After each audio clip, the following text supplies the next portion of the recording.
오늘 말씀은 창세기 25장 19절에서 34절의 말씀입니다. 창세기 25장 19절에서 34절의 말씀 같이 읽습니다. 시작. 아브라함의 아들 이삭의 족보는 이러하니라. 아브라함이 이삭을 낳았고 이삭은 40세에 리브가를 맞이하여 아내를 삼았으니 리브가는 밧단 아람 족속 중 부두엘의 딸이요 아람 족속 중 라반의 누이였더라. 이삭이 그의 아내가 임신하지 못하므로 그를 위하여 여호와께 간구하매 여호와께서 그의 간구를 들으셨으므로 그의 아내 리브가가 임신하였더니 그 아들들이 그의 태 속에서 서로 싸우는지라. 그가 이르되 이럴 경우에는 내가 어찌할꼬 하고 가서 여호와께 묻자온대 여호와께서 그에게 이르시되 두 국민이 내 태중에 있구나. 두 민족이 내 복중에서부터 나누이리라. 이 족속이 저 족속보다 강하겠고 큰 자가 어린 자를 섬기리라 하셨더라. 그 해산기한이 즉 태에 쌍둥이가 있었는데 먼저 나온 자는 붉고 전신이 털옷 같아서 이름을 에서라 하였고 후에 나온 아우는 손으로 에서의 발꿈치를 잡았으므로 그 이름을 야곱이라 하였으며 리브가가 그들을 낳을 때에 이삭이 60세였더라. 그 아이들이 장성함에 에서는 익숙한 사냥꾼이었으므로 들사람이 되고 야곱은 조용한 사람이었으므로 장막에 거주하니 이삭은 에서가 사냥한 고기를 좋아하므로 그를 사랑하고 리브가는 야곱을 사랑하였더라. 야곱이 죽을 쑤었더니 에서가 들에서 돌아와서 심히 피곤하여 야곱에게 이르되 내가 피곤하니 그 붉은 것을 내가 먹게 하라 한지라. 그러므로 에서의 별명은 에돔이더라. 야곱이 이르되 형의 장자의 명분을 오늘 내게 팔라. 에서가 이르되 내가 죽게 되었으니 이 장자의 명분이 내게 무엇이 유익하리요? 야곱이 이르되 오늘 내게 맹세하라. 에서가 맹세하고 장자의 명분을 야곱에게 판지라. 야곱이 턱과 팥죽을 에서에게 주매 에서가 먹으며 마시고 일어나 갔으니 에서가 장자의 명분을 가볍게 여김이었더라. 아멘. 복의 사람이 되자라는 제목으로 말씀을 나눕니다. 기도합니다.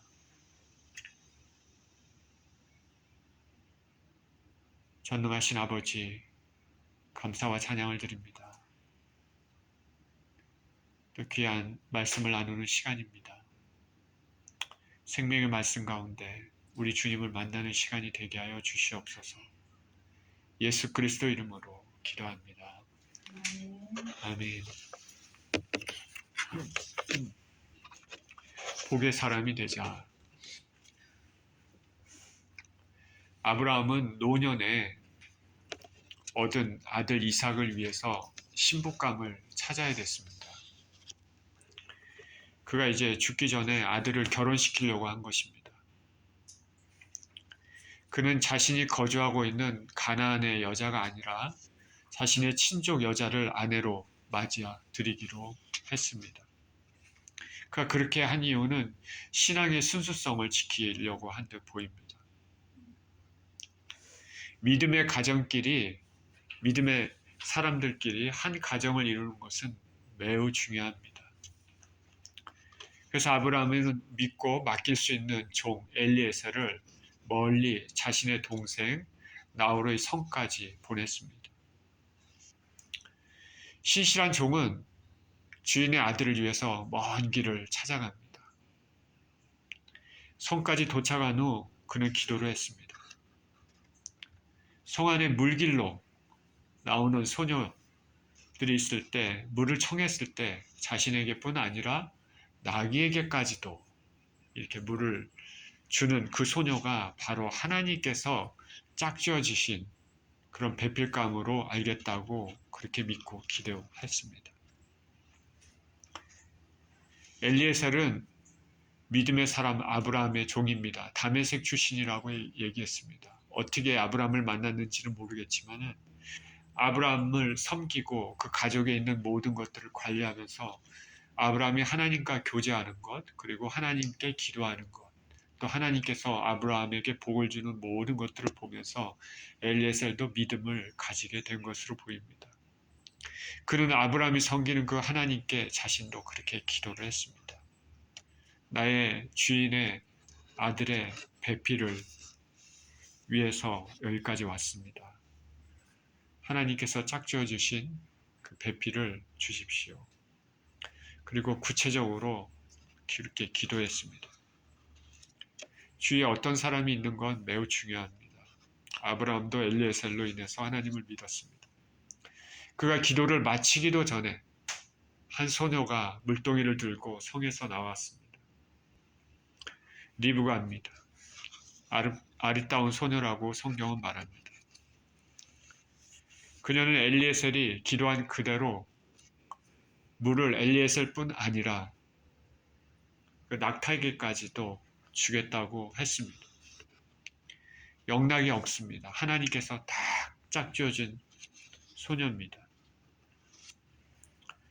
하나님께서는 이렇게 즉시 바로 기도에 응답해 주셨습니다.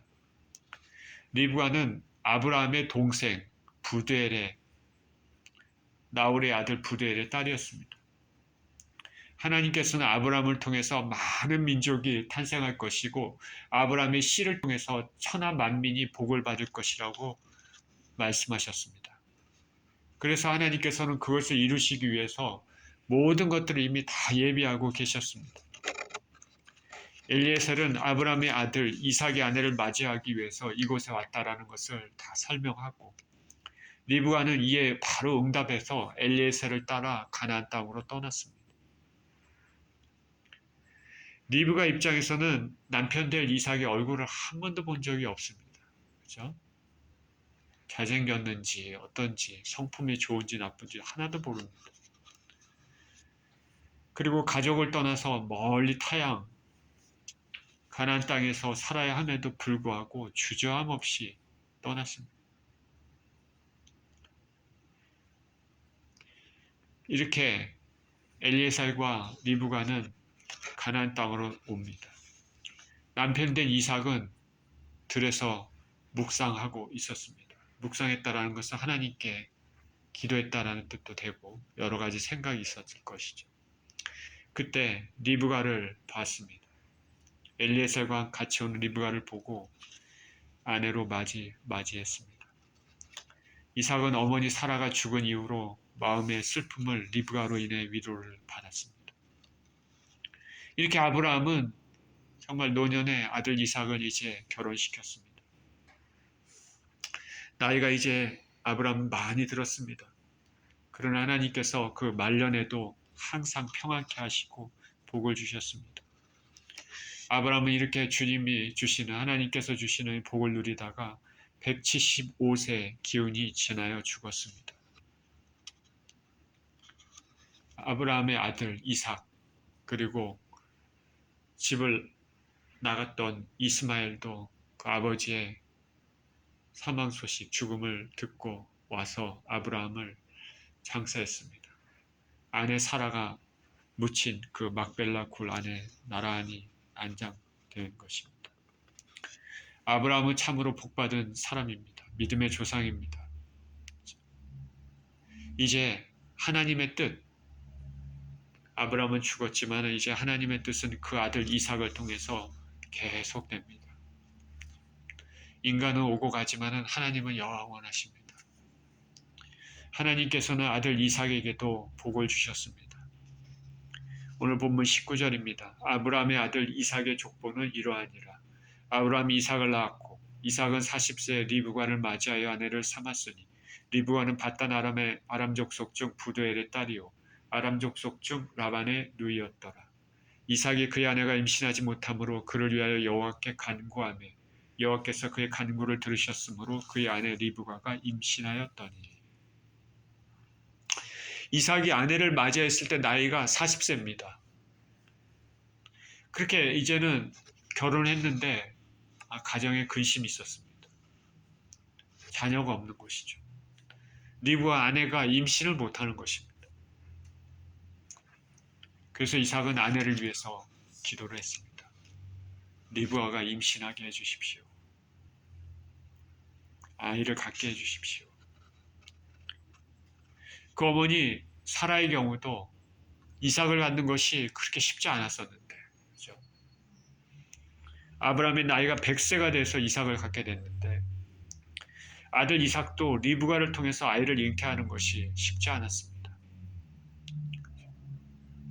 하나님의 뜻은 참 오묘합니다. 하나님의 약속은 있고, 그죠? 너의 씨를 통해서 너의 후손이 많은 바다의 모래 같고 하늘의 별같이 그렇게 많을 것이라고 약속은 분명히 하셨는데, 그럼 당연히 자식이 나와 있어야 되는데, 자식 임신하는 것이 쉽지가 않습니다. 참 하나님의 뜻은 참 오묘하죠. 그 말은 뭐냐면 하나님의 약속은 있고 그 약속은 바로 이루어지지 않아도 우리는 어떻게 해야 됩니까? 믿음을 갖고 인내해야 된다는 것을 말해줍니다. 성경에는 예수 그리스도를 믿음으로 구원을 얻는다 말했습니다. 그리고 삶에 대해서도 너희 염려를 주께 맡기라. 그가 너희를 권고하심이라. Cast all your anxiety on him. He cares for you. 이렇게 얘기했습니다. 1.1획도 변함없는 하나님 말씀이고 반드시 이루어질 것입니다. 그러나 그 시기는 하나님의 손에 달려 있습니다.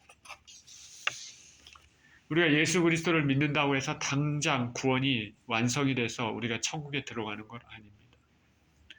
우리가 기도를 했을 때 지금 당장 기도 끝나고 응답되거나 아니면 내일 응답된다고 우리가 말할 수는 없는 것입니다. 때와 시기는 하나님의 손에 달려 있습니다. 그렇기 때문에 우리는 기도하고 의지하고 바라보면서 믿음으로 인내하면서 신앙의 경주를 해야 됩니다. 뒤로 물러가지 않고 끝까지 견디면 하나님께서 말씀대로 이루어 주실 줄 믿습니다. 당장 눈에 보이지 않아도 내 마음에 여러 가지 요동이 쳐도 예수님을 믿음으로 인해서 인간적인 이런 손해가 있는 것 같아도 끝까지 우리는 나가는 것입니다. 그러면 우리의 구원의 완성의 그날이 이루어질 것이고 우리가 당면을 기도해도 하나님께서 응답하실 것입니다. 신앙의 중요한 덕목 중에 하나는 인내입니다. 그날에 올 때까지 믿음으로 전진하는 것이죠. 이삭은 아내를 위해서 기도했습니다. 남편의 아내를 위한 기도입니다. 참 아름답습니다.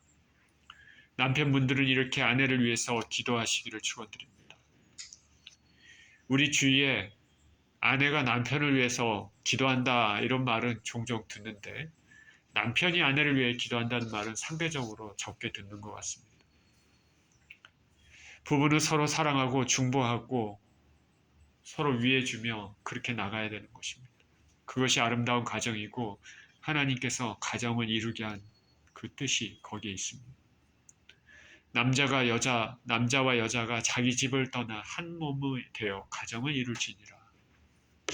남자와 여자, 아내와 남편, 배우자는 서로 하나의 가정을 이루게 되는 것이죠.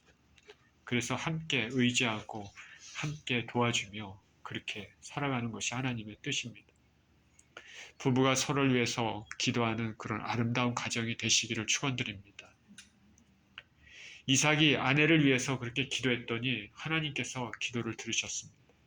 그리고 리브가가 임신하게 됐습니다. 22절입니다. 그 아들들이 그의 태 속에서 서로 싸우는지라. 그가 이르되 이럴 경우에는 내가 어찌할꼬 하고 가서 여호와께 묻자온대. 여호와께서 그에게 이르시되 두 국민이 내 태중에 있구나. 두 민족이 내 복중에서부터 나누이리라. 이 족속이 저 족속보다 강하겠고 큰 자가 어린 자를 섬기리라 하셨더라. 자, 남편 이삭이 아내를 위해 간절히 기도했는데 드디어 리브가가 임신했습니다. 그리고 쌍둥이입니다. 좋죠. 고대 시대 때는 아이를 많이 갖는 게 복이라고 생각했습니다. 그런데 문제가 생겼습니다. 임신했는데 태 안에서 복중에 서로 싸우는 것입니다. 생각해 보십시오. 여자 임신했는데 이 안에서 아기가 있는데 쌍둥이가 있는데 서로 막 싸우고 이러면 얼마나 근심이 되겠습니까? 리브가가 내가 어찌할꼬 그랬습니다. 내가 어찌해야 되나.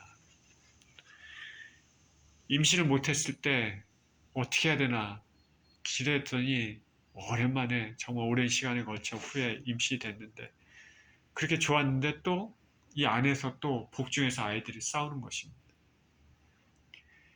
이 임신의 고통이 이렇게 심하니까 내가 어찌 임신을 했으며 앞으로 어떻게 살아야 되나 걱정입니다. 그리고 하나님의 은총으로 임신했는데 왜 이렇게 아이들이 서로 싸울까? 불길한 징조가 아닌가 생각도 했을지 모르겠습니다. 리브가는 어떻게 해야 될지 몰랐습니다. 그래서 리브가는 기도했습니다. 하나님께서 말씀하십니다. 두 국민이 내 태중에 있다. 두 민족이 내 복중에서 나누어진다. 이 족속이 저 족속보다 강할 것이며 큰 자가 어린 자를 섬길 것이다.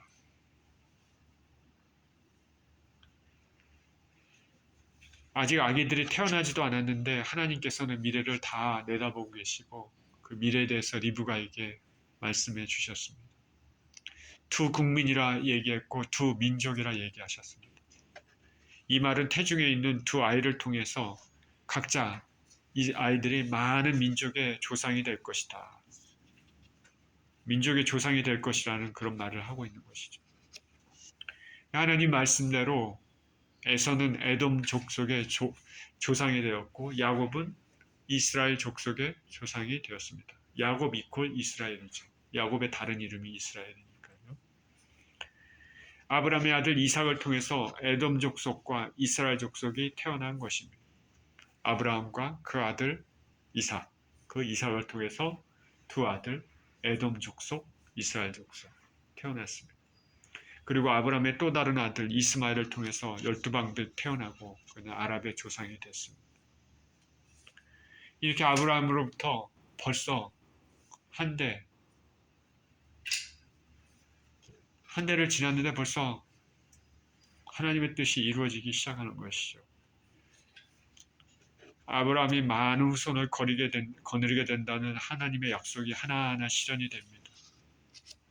그런데 하나님께서 아브라함에게 약속하신 씨를 통한 천하 만민이 축복을 받을 것이다 언약은 이삭을 통해서 그리고 이삭의 아들 야곱을 통해서만 이루어집니다. 하나님의 구속의 역사는 아브라함, 이삭, 야곱의 가계를 통해서입니다. 이 가계를 통해서 이스라엘 12지파 생겨났고 12지파 중 유대지파에서 우리 주 예수 그리스도께서 태어나셨습니다.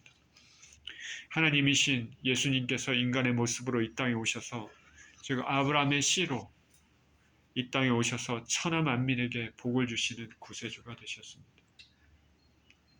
하나님께서는 이 족속이 저 족속보다 강하겠고 큰 자가 어린 자를 섬기리라 말씀하셨습니다.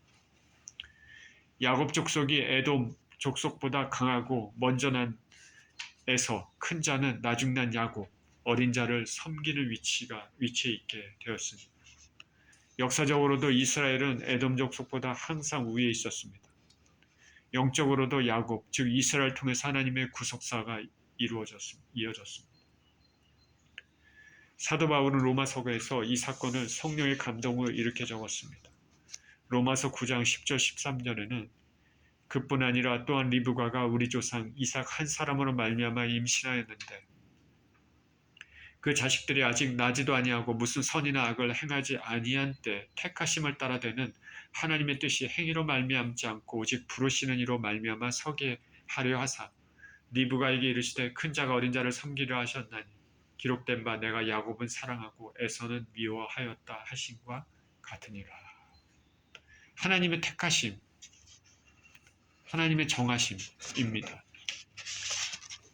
태어나서 무슨 선을 악을 행하기 전에 복중에서 그렇게 하신 것이죠. 기록된 바 내가 야곱은 사랑하고 에서는 미워하였다 하신 것 같습니다. 이거는 하나님께서 무슨 에서를 미워하는 감정을 가지고 있다 그런 뜻이 아닙니다. 이것은 하나님께서 야곱을 택하시고 에서는 택하지 않으셨다는 그런 의미죠. 저와 여러분이 예수 그리스도를 정말 진정으로 믿게 되었다면 그것은 하나님의 택하심의 증거입니다. 우리의 선과 우리의 공로로 구원을 얻은 것은 아닙니다. 하나님의 선물입니다. 성경에서는 그것을 말하고 있습니다. 세상의 종교라고 하는 이런 데서는 행위를 강조합니다. 그 행위를 통해서 하나님 앞에 그게 어느 정도 쌓이면 하나님 앞에 인정돼서 구원을 얻는다 이렇게 얘기를 하는데 성경은 그렇게 얘기하고 있지 않습니다. 구원을 주시는 것은 전적으로 하나님의 선물이고 은혜입니다. 선을 행하는 것은 구원을 받은 자로서의 당연한 내추럴한 그런 은혜로 나타나는 것이죠. 그것을 통해서 구원을 얻는 것은 아닙니다. 하나님께서는 이렇게 같이 야곱과 에서를 어떻게 될 것을 미리 다 내다보셨습니다. 모든 것을 아십니다. 하나님의 전지전능하심 중에 하나가 모든 것을 아신다는 것이죠. 하나님은 저와 여러분의 미래도 알고 계십니다. 저와 여러분이 어떻게 될지. 우리는 그 두려운 하나님 앞에 겸손히 부복하면서 경외하면서 살아야 할 것입니다. 복중에 두 아이가 있는데 큰 자가 어린 자를 섬길 것이라 말씀하셨습니다. 24절입니다. 그 해산 기한이 찬즉 태에 쌍둥이가 있었는데 먼저 나온 자는 붉고 전신이 털옷 같아서 이름을 에서라 하였고 후에 나온 아우는 손으로 에서의 발꿈치를 잡았으므로 그 이름을 야곱이라 하였으며 리브가가 그들을 낳을 때 이삭이 60세였더라. 이제 때가 차서 아기가 나왔습니다. 리브가는 막 고민하고 이거 어떻게 해야 되나 막 그랬는데 하나님의 뜻은 이루어집니다. 아이들이 무사히 순산한 것이죠. 쌍둥이입니다. 먼저 나온 자는 피부가 붉습니다. 그리고 털을 깠습니다. 아이가 붉은 아이 그리고 털을 가지고 태어난 아이인지 그렇게 먼저 태어난 아이가 그렇습니다. 나온 아이가 그렇습니다. 그 말은 뭐냐면 그가 야성적이고 유격적인 사람이 될 것임을 보여주는 그 전조입니다. 그는 나중에 들판을 뛰어다니는 사냥꾼이 됐습니다. 이름을 에서로 지었습니다. 그리고 그 뒤에 또 아기가 바로 나왔습니다. 그는 손으로 에서의 발꿈치를 잡았다라고 말했습니다. 이 말은 복중에서 서로 싸우다 누가 먼저 나올지 막 이렇게 씨름했다는 것이죠. 에서가 먼저 나오고 야곱은 먼저 나오려고 하다가 그렇지 못하고 에서가 먼저 나오니까 그 발꿈치를 잡은 것입니다. 그 뒤에 나온 자의 이름을 야곱이라 했습니다. 야곱의 이름의 뜻은 발꿈치를 잡은 자라는 뜻입니다. 야곱이 에서의 발꿈치를 잡았다는 것은 영적으로 의미를 지니고 있습니다. 그가 후에 에서를 속이고 장자의 명분을 가로챌 사람이 될 것임을 보여준다고 할 수 있겠습니다.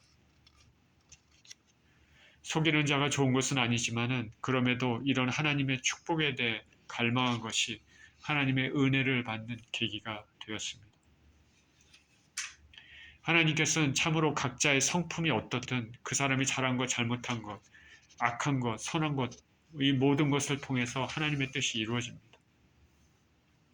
하나님의 전지전능하심이죠. 가룟 유다가 예수님을 판 것, 그래서 성경의 예언이 성취된 것, 그것은 하나님께서 가룟 유다의 마음에 역사하셔서 너가 예수님을 팔아야 된다 이렇게 한 것이 아니라 가룟 유다 자신의 악한 성품이 실제 행동으로 드러나고 하나님께서는 그런 것들을 통해서 예언을 다 이루시는 것입니다. 다시 말해 우리가 잘하고 잘못하건 간에 하나님께서 한번 작정하시면 반드시 이루십니다. 다만 우리가 잘한 것, 잘못한 것에 죄에 대해서는 마땅한 대가가 치러질 것입니다. 그러니까 우리는 항상 회개해야 됩니다. 리브가가 이 둘을 낳을 때 이삭의 나이가 60세다라고 얘기했습니다. 아까 말했죠. 이삭이 몇 세에 결혼했죠? 40세에 결혼했죠. 건강한 이삭과 건강한 리브가일 텐데 20년 동안 아기가 없었다. 아브라함도 마찬가지였죠. 20년 동안 후손 문제로 마음을 졸이며 살았을 것입니다. 하나님 약속은 있지만 그게 반드시 실현되지만 그때는 때와 시기는 전적으로 하나님의 손에 놓여져 있습니다. 돌을 던질 때가 있고 던진 돌을 거둘 때가 있고 태어날 때가 있고 우리가 죽을 때가 있고 모든 타이밍은 하나님의 손에 놓여져 있습니다. 27절입니다. 그 아이들이 장성함에 에서는 익숙한 사냥꾼이었으므로 들사람이 되고 야곱은 조용한 사람이었으므로 장막에 거주하니 이삭은 에서가 사냥한 고기를 좋아하므로 그를 사랑하고 리브가는 야곱을 사랑하였더라. 이렇게 두 아들이 태어났는데 성품이 완전히 달랐습니다. 피부가 붉고 털이 많은 에서는 익숙한 사냥꾼이 되었습니다. 들사람이 되었다 말합니다. 용맹하고 힘이 센 사람이죠. 주로 밖에서 활동한 사람입니다. 반면에 동생 야곱은 장막에 거주했다 합니다. 주로 집에 있고 조용한 사람이었습니다. 형제지만은 성격이 완전히 달랐습니다. 아버지 이삭은 에서를 사랑했습니다. 그가 잡은 사냥한 고기를 좋아했다고 말합니다. 반면에 리브가는 조용히 집에서 주로 지내는 야곱을 사랑했습니다. 성경은 말하고 있지 않아서 잘 모르지만 아마도 집에서 어머니의 이런 여러 가지 일들을 도와주지 않았을까 추측은 해봅니다. 사람은 감정의 동물이라 같은 자식이라도 어느 자식은 더 마음이 가고 어느 자식은 덜 마음이 가는 것 같습니다. 이삭이 에서를, 리브가가 야곱을 사랑한 것 같이 나중에 야곱도 12자식 중 요셉을 특별히 차별적으로 사랑했습니다. 과거 우리나라에서도 일반적으로 자식 중에 남자를 여자보다 더 귀하게 여기고 남자 중에서도 장남을 더 귀하게 여겼던 것이 생각이 나죠. 이러한 차별적인 것은 가정의 생계와도 연관되고 문화와도 연관이 되지만 지금은 많이 점차 바뀌고 있습니다. 어찌되었든 우리는 부모님의 차별적인 자식 사랑, 이것은 훗날 가정의 불화의 씨가 될 수 있음을 알아야 됩니다. 29절입니다. 야곱이 죽을 쑤었더니 에서가 들에서 돌아와서 심히 피곤하여 야곱에게 이르되 내가 피곤하니 그 붉은 것을 내가 먹게 하라 한지라. 그러므로 에서의 별명은 에돔이더라. 야곱이 이르되 형의 장자의 명분을 오늘 내게 팔라. 에서가 이르되 내가 죽게 되었으니 이 장자의 명분이 내게 무엇이 유익하리요. 야곱이 이르되 오늘 내게 맹세하라. 에서가 맹세하고 장자의 명분을 야곱에게 판지라. 야곱이 떡과 팥죽을 에서에게 주매 에서가 먹으며 마시고 일어나 갔으니 에서가 장자의 명분을 가볍게 여김이었더라. 어느 한 날입니다. 그날도 에서는 밖에 들에 나가서 사냥을 했습니다. 이리저리 사냥하다가 집에 돌아왔습니다. 몸이 너무 피곤합니다. 거의 죽을 만큼 피곤한 거죠. 그때 동생 야곱은 집에서 붉은 죽을 쓰고 있었습니다. 붉은 죽, 우리가 흔히 팥죽이라고 얘기하고 콩으로 만든 팥죽이라고 얘기할 수 있겠습니다. 에서는 붉은 죽을 보더니 너무 먹고 싶었습니다. 그래서 내가 만든 죽을 내게 줘라. 내가 지금 너무 피곤해서 배가 고프다. 그 순간 야곱은 머리를 썼습니다. 형의 장자의 명분을 내게 팔라. 그러면 주겠다. 장자의 명분은 매우 중요합니다. 아버지가 죽을 때 유산을 배나 받습니다. 가정의 기둥이죠. 가정의 제사장입니다. 가정을 이끄는 사람입니다. 특히 아브라함, 이삭으로 이어지는 언약의 가정에서 하나님의 축복을 받는 통로입니다. 육적으로도 중요하고 영적으로도 매우 중요한 위치입니다. 근데 에서가 말합니다. 내가 죽게 되었으니 이 장자의 명분이 내게 무엇이 유익하나. 내가 죽게 되었으니, 죽게 되었다는 말은 실제로 내가 죽게 되었다라기보다는 너무나 피곤한 것을 얘기를 하는 것이죠. 내가 너무너무 피곤하니까 장자의 명분이 나에게 무슨 상관이냐. 이 말에는 장자권의 중요성을 심각하게 생각하지 않는 에서임을 알 수 있습니다. 더군다나 가계에 이어지는 축복, 하나님께서 약속하신 언약의 축복을 가볍게 생각하고 있는 것이죠. 에서의 성품이 그대로 드러납니다. 믿음의 사람이 아닙니다. 반면에 야곱은 그렇게 생각지 않았습니다. 장자권이 얼마나 중요한지 잘 알고 있고 그리고 하나님의 복을 받기를 간절히 사모하는 사람이었습니다. 하나님의 복을 받기를 간절히 사모하는 사람. 야곱이 말합니다. 오늘 내게 맹세하라. 장자권을 줄 것을 맹세하게 하는 것입니다. 야곱이 에서를 봤더니 평소에 에서의 행동 그리고 생각하는 것을 이렇게 보니까 장자권을 별로 그렇게 중요하게 생각지 않는 것 같다. 가볍게 생각하고 있다. 라는 것을 딱 알고 있었던 것 같아요. 그러니까 이 기회를 타서 딱 얘기한 거죠. 에서가 지금 배가 고프니까 즉흥적으로 또 이렇게 생각 없이 말할 수도 있는 것이기 때문에 확실히 맹세하게끔 해서 못 박으려는 것이죠. 그랬더니 에서가 맹세했습니다. 그리고 장자권을 야곱에게 팔았습니다. 에서가 맹세하고 장자의 명분을 야곱에게 판지라. 이것은 영적으로 가문에 이어지는 하나님의 축복을 헌신잔처럼 내버린 것입니다. 하나님의 축복을 팥죽 한 그릇과 바꿔버렸다. 다른 면으로 말하면 우리가 구원을 얻는 것, 영생을 얻는 그런 은혜를 내 육체의 소욕을 만족하기 위해서 바꾼 것이나 다름없습니다. 자기가 원하는 걸 얻기 위해서 영혼을 판 것이죠. 물질을 위해, 쾌락을 위해, 육체의 욕심을 위해 구원의 은혜를 다른 사람에게 주는 것이나 마찬가지입니다. 하나님이 보기에는 얼마나 망령된 행동입니까? 자, 우리가 다 약하고 우리가 다 어리석고 하지만은 이런 행동은 하면 안 되죠. 에서 이 행동은 평소에 장자권에 대한 생각, 하나님에 대한 믿음이 어떠했는 것을 단적으로 보여줍니다. 반면에 야곱은 장자권의 의미, 축복의 의미를 잘 알고 있었습니다. 하나님의 은혜를 간절히 사모하는 사람이었습니다. 그가 사람을 속인 것에 대해 우리는 분명 잘했다 이렇게 말할 수는 없습니다. 그러나 그가 하나님의 은혜를 받고자 하는 그의 간절한 갈망, 그런 믿음, 그런 거는 우리가 높이 사야 됩니다. 야곱은 비록 속이는 자였지만 야곱의 이런 성품, 그런 것 때문에 그에 대한 대가를 야곱은 받았죠. 추 라반의 집으로 도망가서 고생하면서 받았고 그 후에도 그의 고달픈 인생으로 인해서 그런 것들을 받았습니다. 그렇지만은 그는 하나님의 은혜의 통로가 됐습니다.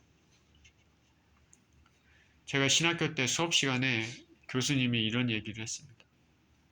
오늘날 이스라엘 사람들은 이 야곱의 이 행동을 어떻게 생각하냐면 남을 속인 부정직한 그런 사람으로 야곱을 생각하지 않고 지혜로운 사람으로 야곱을 생각한다고 합니다. 지혜로운 사람. 야곱을 지혜로운 사람으로 여긴다는 것이죠. 간교하다기보다는 지혜로운 사람으로 여긴다고 합니다. 이스라엘 사람들의 조상이잖아요. 그렇죠? 야곱이 이스라엘이니까. 자신들의 조상을 이렇게 생각하고 있다는 것이죠. 에서가 맹세를 하자 야곱은 에서에게 팥죽과 더불어 떡도 줬습니다. 팥죽 달랬더니 자 장자권을 받고 팥죽 주고 떡도 줬습니다. 에서는 허겁지겁 먹고는 아무 생각 없이 여기 보면은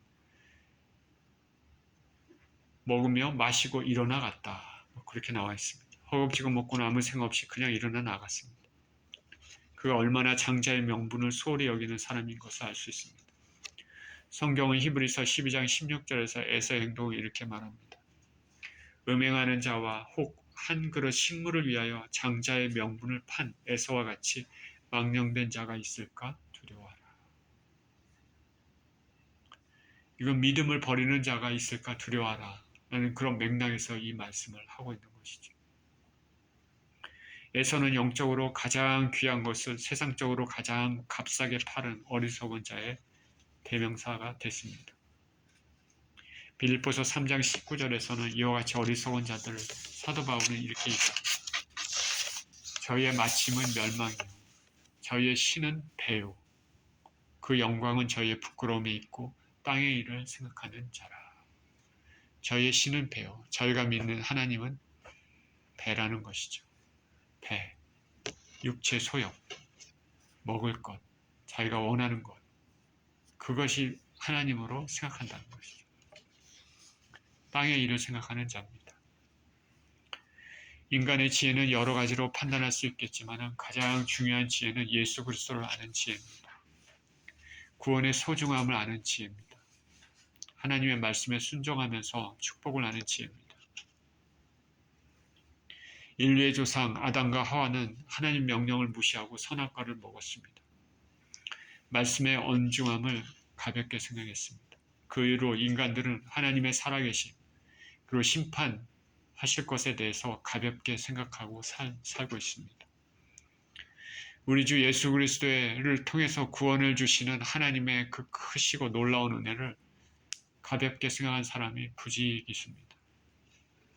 세상의 쾌락과 세상의 욕심, 세상의 명예, 세상의 물질을 추구하면서 이것을 예수님 믿는 신앙과 바꾸면서 사는 사람이 얼마나 많습니까?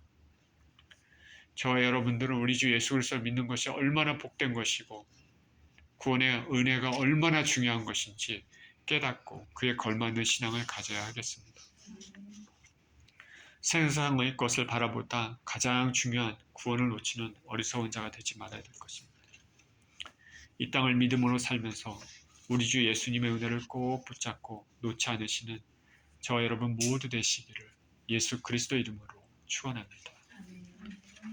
기도합니다. 존귀하신 아버지, 우리 모두는 참 부족하고 어리석은데 그러나 오늘 본문의 에서와 같이 정말 구원의 은혜 이런 것들을 가장 중요한 이런 것을 육체의 소욕을 이루는 배를 위하는 아버지 하나님 그런 것들로 아버지 하나님 정말 바꿔버리는 그런 망년된 행동을 하지 않게 하여 주시옵소서. 아버지 가장 귀한 것, 가장 소중한 것, 우리 주 예수 그리스도 아는 이 보아, 보배, 아버지 구원의 은혜를 절대 놓지 않고 살아가는 우리 모두 되게 하여 주셔서 아버지 그날에 하나님께서 주시는 아버지 영광의 은혜에 참여할 수 있는 우리 모두 될 수 있도록 축복하여 주시옵소서. 감사드리며 우리 주 예수 그리스도 이름으로 기도합니다. 아멘.